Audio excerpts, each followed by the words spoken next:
Han Feizi, a prince of the state of Han during the Warring States period in ancient China, emerged as one of the most influential thinkers of his era. Beyond his royal lineage, he is best remembered as the primary architect of legalist philosophy, a doctrine that laid the foundation for the unification of China under the Qing dynasty. His magnum opus, aptly titled Han Feizi, stands as the cornerstone of this philosophy, offering a profound and at times contentious analysis of governance, statecraft, and human nature. Rooted in a pragmatic approach to state rule, Han Feizi presents a worldview where maintaining order and stability are paramount. Before we dive in, if you find this content valuable, please hit that like button, subscribe to our channel, and leave a comment below. It truly helps us grow. Now, let's get started. 10 main ideas from Han Feizi. 1. State control and power. Han Feizi firmly believed in the centralization of state power. Rooted in the era of the Warring States, a time characterized by relentless conflict and geopolitical upheaval, Han Feizi viewed the consolidation of authority under a competent sovereign as essential for a harmonious and thriving state. For him, it was not merely about power accumulation but about ensuring the nation's unity, shielded from internal discord and external threats. He asserted that a fragmented power structure could lead to anarchy and vulnerabilities. Thus, to achieve the pinnacle of statecraft, a ruler must maintain unwavering control over his subjects, while remaining ever vigilant to any factors that could disturb the state's equilibrium. 2. Rule of law.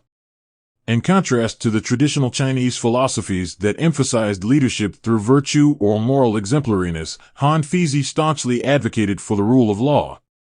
For him, the essence of governance wasn't necessarily rooted in the inherent goodness or moral superiority of the ruler, but in the establishment of a clear and robust legal framework. He believed that for a society to function optimally, its laws must be not only clear but also stringent, leaving no room for ambiguity or selective interpretation. Moreover, it wasn't just about the creation of these laws, but their unwavering and impartial enforcement. Such a system, he argued, would ensure fairness and predictability, diminishing the potential for corruption and bias. This approach, he believed, was the foundation for a just and orderly society where every individual, irrespective of status, was held accountable under the same legal standards. 3. Mistrust of human nature. Han Feizi's perspective on human nature starkly diverged from some of his philosophical contemporaries. He held a more cynical and distrustful view, proposing that at their core, humans are predominantly driven by self-interest. This inclination, in his belief, meant that individuals, when left to their own devices, would invariably prioritize personal gain over collective welfare or societal harmony. Such an outlook on humanity necessitated the need for robust governance structures and laws. Without firm rules and strict enforcement, he reasoned, society would descend into chaos as individuals pursued their selfish desires unchecked. This skeptical stance also underscored his advocacy for the rule of law, where clear and impartial regulations would serve as necessary checks and balances against the inherent tendencies of people to act for personal benefit at the expense of the greater good. 4. Importance of strategy. Han Feizi, in his teachings, underscored the critical role of strategy in effective governance. He was of the conviction that it wasn't enough for a ruler to merely hold power. Instead, he must exercise it with shrewdness and foresight. In Han Feizi's view, the complexities of statecraft required more than brute force or simple edicts. To truly maintain control and navigate the intricate web of politics, a leader should be adept in the art of tact and cunning. This didn't mean resorting to deception for its own sake, but rather understanding the nuances of human behavior, anticipating challenges, and being several steps ahead of potential adversaries. For Han Feizi, the successful ruler wasn't just a figurehead but a master strategist, adept at maneuvering through the maze of governance to ensure stability, prosperity, and the longevity of his reign. 5. Discouragement of intellectual debate. Distinctively, Han Feizi took a divergent stance from the Confucian ideals that promoted moral education and virtue as cornerstones of governance. He was wary of the potential pitfalls of intellectual discourse, seeing them as breeding grounds for dissent and divergence from state directives. In his perspective, such debates, while intellectually stimulating, posed risks of creating divisions, nurturing alternative ideologies, and thereby destabilizing the foundational unity of the state. To Han Feizi, the focus of the leadership should be on maintaining order and unity, rather than indulging in or encouraging philosophical musings that could lead to challenges to the established order. This belief further emphasized his advocacy for the rule of law and centralized power, where clarity of direction and unwavering authority were paramount to the stability and prosperity of the state. 6. Reward and punishment. Central to Han Feizi's philosophy was the dual concept of reward and punishment, which he deemed instrumental in governing a state effectively. He posited that for a society to function harmoniously, its members needed clear incentives to perform well and adhere to the established rules.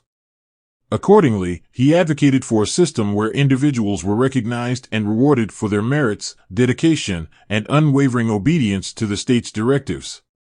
Conversely, to curb tendencies toward misconduct and ensure compliance, Han Feizi believed in the necessity of stringent punishments. Such punitive measures, in his view, served as powerful deterrents, discouraging individuals from deviating from the path of righteousness and duty. By striking a balance between incentivizing good behavior and discouraging transgressions, Han Feizi aimed to create an environment where the citizenry actively participated in upholding the stability and prosperity of the state.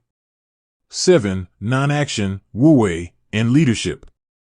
Integrating aspects of Taoist philosophy into his teachings, Han Feizi championed the principle of Wu-wei in governance. Translated as non-action, this concept doesn't imply inactivity or passivity on the part of the ruler. Instead, it emphasizes the wisdom of restraint, suggesting that a ruler should refrain from unnecessary interventions, allowing the established systems and processes of the state to function seamlessly. By adopting this approach, the ruler ensures that the state machinery operates smoothly, without being disrupted by constant micromanagement or hasty decisions.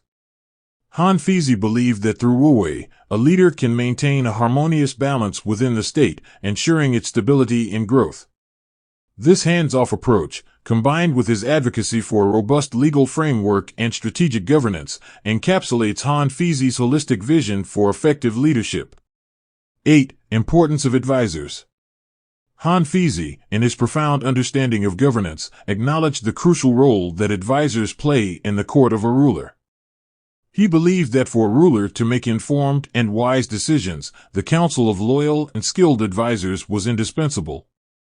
These individuals, with their expertise and insights, could provide valuable perspectives that would guide the ruler in navigating the complexities of statecraft. However, Han Feizi also sounded a note of caution. He stressed that while advisors were essential, rulers should remain vigilant of their underlying intentions.